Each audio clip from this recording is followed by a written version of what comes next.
Good morning. Welcome back to Better Than Messages.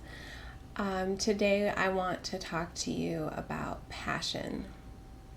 I want to talk to you about the strength that you feel within yourself when you are willing to accept and acknowledge that there are things that you are passionate about. We don't have the opportunity to connect very often with people who feel a deep passion for a purpose in their life, a meaning in their life. And I want to let you know that that's okay, that it's perfectly natural and normal to feel strongly, passionately about things that you are meant to do in your life. It's not the average conversation topic.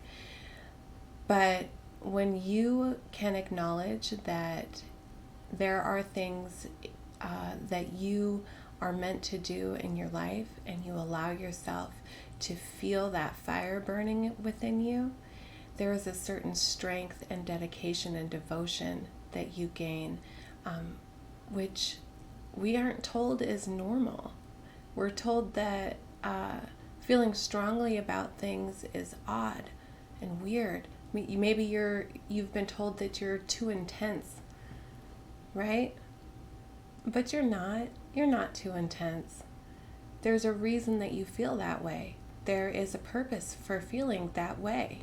And it's to give you the strength that you need to get through all of the hurdles that you need to get through to accomplish your life's purpose. Yesterday, or let's see, in the last message, I don't know if it was yesterday or not, but I believe it was the last message, I talked about a shift, allowing a shift to happen in your life. And this shift can happen because of circumstances changing. They can happen, with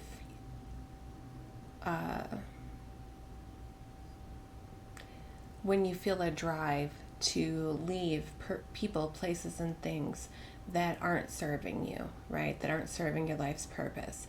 This shift can happen when you realize that you have the strength to let go of the things that are distracting you and keeping you from the meaning in your life. There's a shift that happens within you, and you can feel it. You can feel, I have become a different person. I am not the same person that I used to be. And the reason that you feel it, you physically feel it, you feel it in your body, in your emotions, in your heart, your mind. The reason that you feel it is because you have actually stepped into conscious creation. You have harnessed the power of creation that every single human being is meant to have. And it's through the renunciation of people, places, and things that don't serve you and your purpose that you gain that strength. It's a surrendering that happens. You are surrendering to your life's purpose. You are surrendering to the plan that God has laid out for you. And with that comes a deep, burning fire of passion that creates strength in your spirit. It creates confidence in your spirit. And part of why that intensity is there is to help spark your imagination. Your imagination is your spark of divinity. Your imagination is how you are able to see the possibilities that are that you are able to welcome into your life when you step onto your life's path. I'm not going to lie.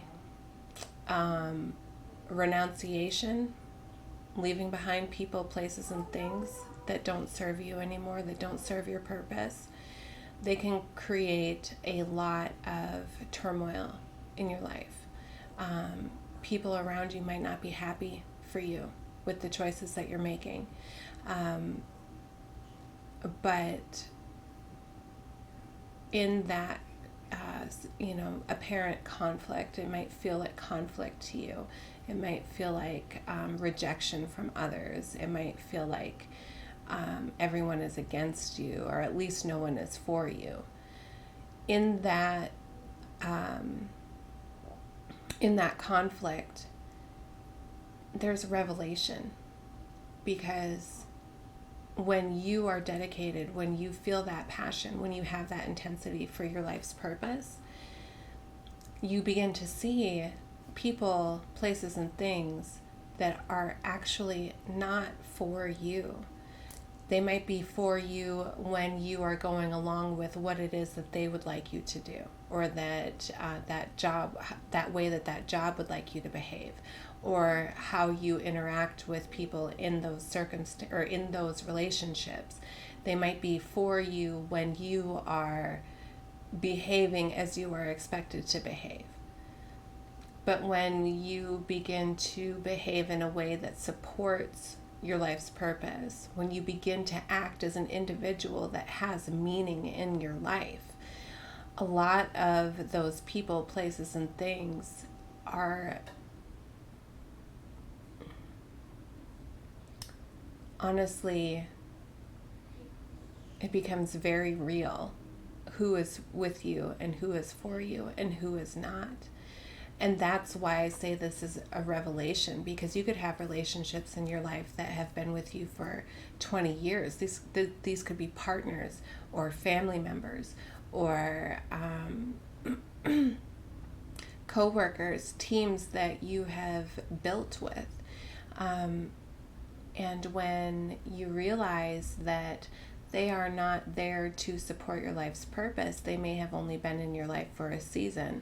Maybe they were in your lives to teach you lessons.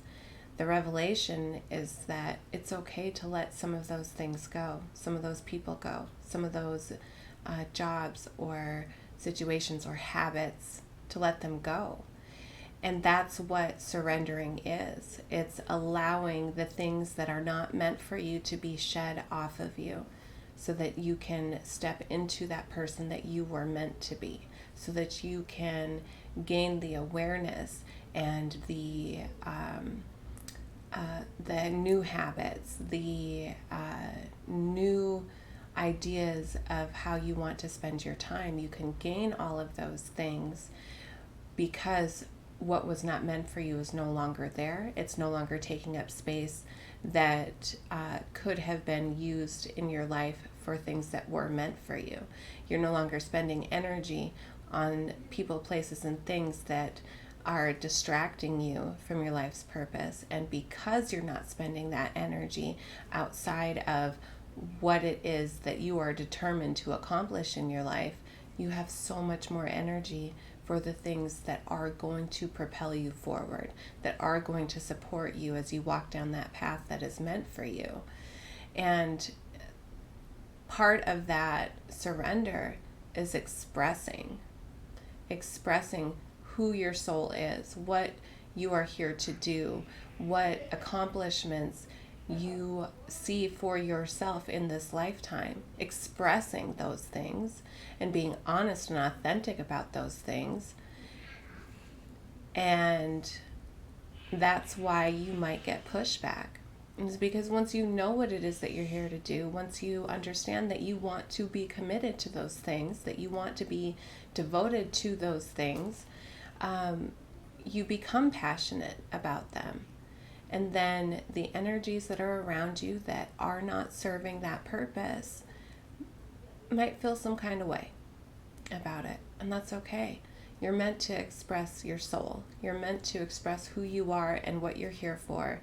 And if other energies around you, people, places, and things, can't align with that or don't want to align with that, you might come across as intense. You might come across as, people might say to you, oh, you've changed.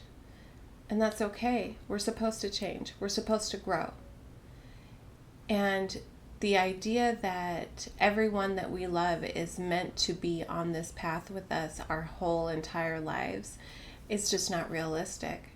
You are not the same person that you were 10 years ago, and you're not going to be the same person in 10 years than you are now. And that's the revelation, that God is creating you. You are becoming what you are meant to become.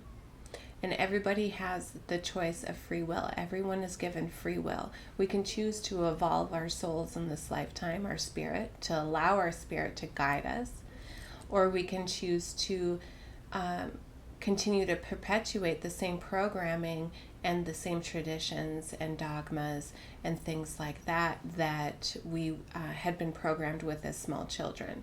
We can choose to stay in that programming and not evolve, not change, not grow. Or with free will, we have the choice to accept that mantle that's being passed on to us. We have the choice to accept that I am changing as a person. I do feel intensely passionate about these things that I want to accomplish because I know that I'm here for a reason. The things that I feel curiosity for and the things that spark my imagination, the interests that I have are all given to me perfectly by my Creator so that I can become the person that I'm meant to become. And I accept with my own free will that I am going to change as a person. And I accept that not everyone is going to be on that path with me. Accepting that is a revelation. Accepting that you will not be at the end of your life who you came into this world as. Accepting that is just a small step toward what it is that you were meant to do in this life. And really what we're talking about is the marriage between your higher self and your earthly self, your ego, your avatar that you've incarnated as in this life. Having a marriage between those two things. You see your soul and your soul sees you, and you love each other and you support each other. And sometimes that might be the only support that you get is from your higher self, knowing that this spirit accepts you and loves you and wants to guide you and wants to celebrate with you. Sometimes that might be the only support that you feel as you walk on your path. But just know that as you change, as you grow, as you evolve as a person, you are also aligning yourself with people and places and things that are aligned with you. So I don't want anyone who picks up that mantle, who begins to surrender to that passion. I don't want anyone to think that they are going to have to be a lone wolf their whole life to accomplish the things that they are meant to accomplish. Because I promise you, once you accept that you are here for a reason, you have a purpose, God and the universe are going to bring everything to you that you need to accomplish that. That is a promise. Not by me, but your Creator. Your Creator promises you that to you. And so the more you become aligned, the more you have the strength to become aligned. The strength comes from leaning on that passion, allowing that physical, emotional, mental, spiritual shift to happen within yourself so that you are aligned with your purpose. You are aligned with the power of creation. Everything that you need will come to you as long as you are willing to let go of the things that don't serve that purpose. And I pray for each and every one of you that you begin to feel that spark of passion, that your imagination is ignited with all of the possibilities that can come from stepping into your life's purpose. And using your free will for the betterment of not just yourself, but for humanity. All these messages that I give to you all are about the evolution of humanity, and it takes every single one of us living in our life's purpose to accomplish that evolution. I mean, if you do that individually, you will evolve as a person. There's no way around it. And as you evolve as a person, you become more comfortable with who it is that your spirit actually is. You become more comfortable with the avatar that you've been incarnated into in this life. You become more comfortable and love yourself more. And as you love yourself more, the more your imagination helps support you, the more the power of creation helps support you, the easier it is to surrender to the Spirit, to the Holy Spirit, to God, to your life's purpose, to the passion that's burning inside of you. The more you evolve, the easier it gets, and the easier it is to express these things. And expression is one of the most important tools that human beings have. Expressing who we are authentically as people is how we align ourselves with the people, places, and things that are meant for us. So I hope that you can take this message with you throughout your day and understand that everything that you are interested in or curious about, that sparks your imagination, those things are instilled in you in this life for a reason. And you have an obligation to yourself because of self-love to follow those interests and curiosities and to help you, or to use those things to help you evolve as a person. It's all a choice. You can choose to accept your soul, accept the passion that's burning within you, or continue to live in the programming that was set for you when you got here. I love you so much. I'll be back soon, and I hope that you guys have a great day.